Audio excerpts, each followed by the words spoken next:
Meghalaya police के operation honeymoon के तहत 23 मई को शिलोंग के सोहरा इलाके में राजा रघुवंशी हत्याकांड की जांच में बड़ा खुलासा हुआ। पुलिस ने राजा की पत्नी सोनम रघुवंशी और उसके प्रेमी राज कुशवाहा को आमने सामने बैठाकर पूछताछ की। पुलिस द्वारा पेश किए गए पुख्ता सबूतों, जिसमें 42 सीसीटीवी फुटेज, खून से सनी जैकेट, सोनम का रेनकोट और अन्य सामग्री शामिल थी, के दबाव में सोनम टूट गई। उसने हत्या की साजिश में शामिल होने की बात स्वीकार कर ली। जांच में सामने आया कि सोनम ने हनीमून के बहाने राजा को सोहरा के एक सुनसान इलाके में ले जाकर उसकी लोकेशन हत्यारों को भेजी। उसने अपनी सास को यह कहकर बहकाया कि वह अपरा एकादशी का व्रत रख रही है, जबकि होटल रिकॉर्ड से साफ हो गया कि उसने वहां खाना खाया था। हत्या के बाद सोनम ने राजा के सोशल मीडिया अकाउंट से 7 जन्मों का साथ है जैसा भावनात्मक पोस्ट कर जांच को गुमराह करने की कोशिश की। पुलिस को गुवाहाटी रेलवे स्टेशन के पास से हत्या में प्रयुक्त हथियार भी मिल गया। पूछताछ में सोनम ने बताया कि उसने राज कुशवाहा और 3 सुपारी किलर्स आकाश राजपूत, विकास उर्फ विक्की ठाकुर और आनंद कुमार के साथ मिलकर हत्या की साजिश रची थी।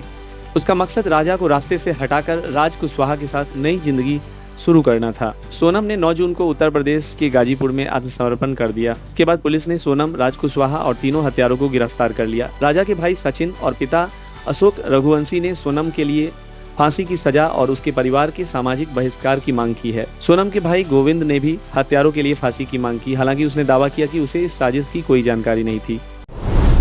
दिग्विजय सिंह के भाई लक्ष्मण सिंह को कांग्रेस ने निष्कासित किया। उन्होंने राहुल गांधी और रॉबर्ट वाड्रा पर टिप्पणी की थी। एनसीपी नेता बाबा सिद्दीकी हत्याकांड के मास्टरमाइंड और गैंगस्टर जिसान अख्तर उर्फ जस्सी उर्फ यासीन अख्तर को कनाडा में पुलिस ने हिरासत में ले लिया है। मुंबई पुलिस के सूत्रों ने मंगलवार रात इस बात की पुष्टि की। अब उसे भारत लाने की जरूरी प्रक्रिया शुरू की जा रही है।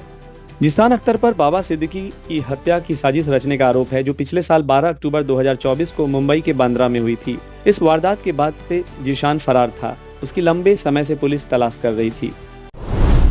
ज्योति मल्होत्रा की जमानत याचिका खारिज हो चुकी है। उन पर पाकिस्तान के लिए जासूसी का आरोप है। पटना के पाटलिपुत्र थाना क्षेत्र में अपराधियों ने कल रात गोलीबारी कर 2 व्यक्तियों को निशाना बनाया, जिसमें राजा नामक व्यक्ति की मौत हो गई है और जितेंद्र नामक व्यक्ति की हालत गंभीर है। पुलिस के अनुसार आपसी विवाद में गोलीबारी की घटना हुई और पिछले 72 घंटों में पटना में 5 लोगों की हत्या हुई है, जिससे शहर की कानून व्यवस्था पर प्रश्न उठ रहे हैं। रेलवे ने बीएसएफ जवानों को खराब ट्रेन देने के मामले में कार्रवाई की है। प्रारंभिक जांच के बाद 4 अधिकारियों को निलंबित कर दिया गया है। बीएसएफ ने रेलवे पर गंदे डिब्बे भेजने और जवानों की आवाजाही में देरी करने का आरोप लगाया था। अगरतला स्टेशन प्रबंधक को शिकायत भेजी गई थी। आईएमडी के अनुसार 12 जून तक दिल्ली, एनसीआर समेत उत्तर पश्चिम भारत के कई हिस्सों में हीट वेव की स्थिति बनी रहेगी। हालांकि 13 जून की रात से राहत की उम्मीद जताई गई है। पश्चिमी विक्षोभ के प्रभाव से हल्की बारिश की संभावना है। राजधानी दिल्ली इन दिनों भीषण गर्मी की चपेट में है। भीषण गर्मी से लोगों के पसीने छूट रहे हैं। वहीं मौसम विज्ञान विभाग आईएमडी ने गर्मी का रेड अलर्ट जारी कर दिया है और कई इलाकों में तापमान 45.5 डिग्री सेंटीग्रेड तक पहुंच गया है, जिससे लोगों को भारी परेशानी का सामना करना पड़ रहा है। आईएमडी के अनुसार 12 जून तक दिल्ली, एनसीआर समेत उत्तर पश्चिम भारत के कई हिस्सों में हीट वेव की स्थिति बनी रहेगी। अमेरिकी राष्ट्रपति डोनाल्ड ट्रंप से हुए विवाद के बाद अब अरबपति कारोबारी और टेस्ला के सीईओ एलन मस्क बैकफुट पर नजर आ रहे हैं। मस्क ने पिछले सप्ताह राष्ट्रपति ट्रंप के बारे में की गई अपनी कुछ सोशल मीडिया पोस्टों पर खेद जताया है। अमेरिकी राष्ट्रपति डोनाल्ड ट्रंप और अरबपति कारोबारी एलन मस्क के बीच खराब हुए रिश्ते एक बार फिर से पटरी पर लौटते हुए नजर आ रहे हैं। एलन मस्क ने खुद संबंधों को सुधारने की पहल की है।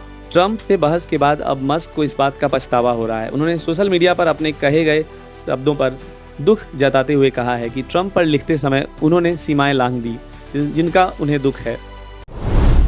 हॉलीवुड अभिनेत्री और गायिका अमांडा सेफ्रिड ने पैरामाउंट पिक्चर्स पर आरोप लगाया है। उन्होंने 2004 की फिल्म मीन गर्ल की मर्चेंडाइज पर उनके चेहरे और छवि का उपयोग किया, लेकिन इसके लिए उन्हें उचित भुगतान नहीं दिया गया। एक न्यूज एजेंसी के अनुसार अमांडा ने कहा, मुझे लोगों की टी शर्ट्स पे अपना चेहरा देखना अच्छा लगता है, लेकिन मैं थोड़ी नाराज हूँ क्योंकि पैरामाउंट अभी भी मुझे कुछ पैसे देने का कर्जदार है। उन्होंने बताया कि हर दुकान में मीन गर्ल की टी शर्ट्स बिक रही है, जिन पर उनके साथ साथ लिंडसे लोहान, रैचल मैकएडम्स और लेसी चैबर्ट की तस्वीरें होती हैं, लेकिन वह नहीं जानती कि उन्हें इसकी रॉयल्टी क्यों नहीं मिली। उन्होंने मजाक में कहा, शायद क्योंकि मैं 17 साल की थी और बेवकूफ़ थी। अमांडा ने इस फिल्म में clairvoyant popular girl Karen Smith का किरदार निभाया था।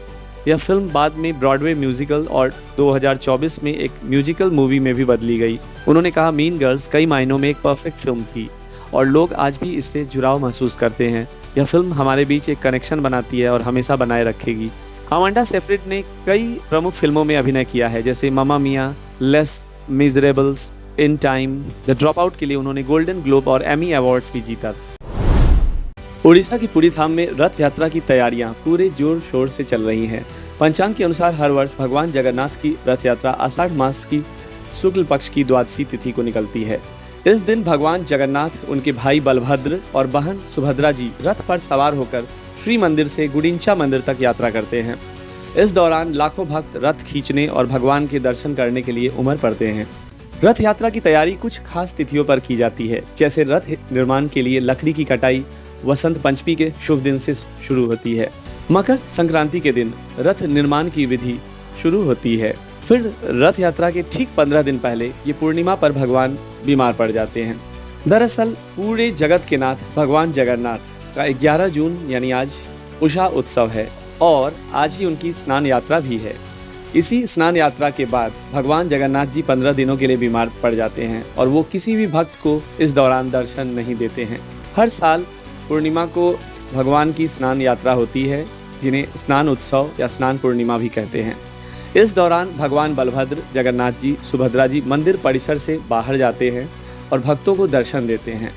उसके बाद उनको स्नान कराया जाता है। इस स्नान की खास बात यह है कि स्नान 108 वटों से कराया जाता है। उन वटों में जल भरा होता है और वो सारे तीर्थों का मठ जल होता है और उसमें अलग अलग तरीके के पदार्थ होते हैं, जैसे चंदन, गुलाब, घी, दही इत्यादि। वहीं सुभद्रा जी का स्नान अलग ढंग से कराया जाता है। जैसे ही स्नान पूरा होता है, भगवान को एकदम राजा की तरह सजाया जाता है। उसके बाद भगवान जगन्नाथ जी 15 दिनों के लिए बीमार हो जाते हैं। भगवान के 15 दिन बीमार पड़ने वाली इस पूजा को अनासर काल कहा जाता है। पंचांग के अनुसार यह अनासर काल पूर्णिमा से शुरू होकर समापन आषाढ़ अमावस्या पर होता है। लेकिन इतने शुभ स्नान के बाद भगवान जगन्नाथ जी बीमार पड़ जाते हैं। चलिए जानते हैं इसके पीछे का पौराणिक कारण। दरअसल भगवान जगन्नाथ के बीमार होने से एक महत्वपूर्ण कथा जुड़ी हुई है, जो कि बहुत ही दिलचस्प है। पुरी में माधव दास नामक एक भक्त रहता था, जो कि भगवान जगन्नाथ की पूजा करता था। भगवान जगन्नाथ के प्रसाद से अपना जीवन यापन करता था। एक बार माधव दास को बहुत तेज बुखार हो गया था, लेकिन फिर भी ऐसी स्थिति में भक्तों का पूरा ख्याल रखा। लोग उन्हें वैद्य के पास जाने की सलाह देते थे, लेकिन वह कहते, जब भगवान मेरा ध्यान रख रहे हैं तो मुझे किसी और की जरूरत नहीं है। फिर एक दिन वह ज्यादा बीमार होने के कारण अचानक बेहोश हो गए। तब स्वयं भगवान जगन्नाथ उनके पास आए और उनकी सेवा करने लगे। माधव दास के ठीक होने पर उन्होंने भगवान को अपनी सेवा करते हुए देखा तो वह भावुक हो गए और पूछा, आप मेरी सेवा क्यों कर रहे हैं? तब भगवान ने उत्तर देते हुए कहा कि मैं अपने भक्तों का साथ कभी नहीं छोड़ता, लेकिन कर्म का फल तो भोगना ही पड़ता है। तुम्हारी बीमारी के 15 दिन बाकी हैं, उसे मैं अपने ऊपर ले लेता हूँ। सबसे महत्वपूर्ण बात यह है कि उस दिन ये पूर्णिमा थी। उस दिन से यह परंपरा आज तक चली आ रही है और हर साल इस पूर्णिमा को भगवान बीमार पड़ते हैं और उसके बाद 15 दिन के लिए एकांतवास में जाते हैं, जिनसे अनासर काल कहते हैं। फिर भगवान जगन्नाथ के ठीक होते ही एक उत्सव मनाया जाता है। उसी दिन रथ यात्रा निकाली जाती है। भगवान जगन्नाथ के बीमार होने के 15 दिनों की अवधि के दौरान मंदिर में देवताओं की पूजा की जाती है।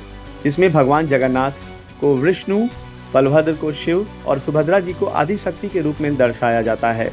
उसके बाद अगली सुबह मंगला आरती, दीप जलाने, दंत धोती, स्नान और वेश अलंकार जैसे अनुष्ठान किए जाते हैं। इसके बाद अनासर के दौरान ही आषाढ़ कृष्ण पंचमी की तिथि पड़ती है, जिसे अनासर पंचमी के रूप में मनाया जाता है। इस दिन तीनों भगवान को फुलुरी तेल लगाया जाता है, जो स्नान के कारण हुए बुखार से मुक्ति दिलाने के लिए होता है। यह तेल सुगंधित फूलों, चंदन, कपूर, जड़ी बूटियों और तिल के तेल के साथ बनाया जाता है।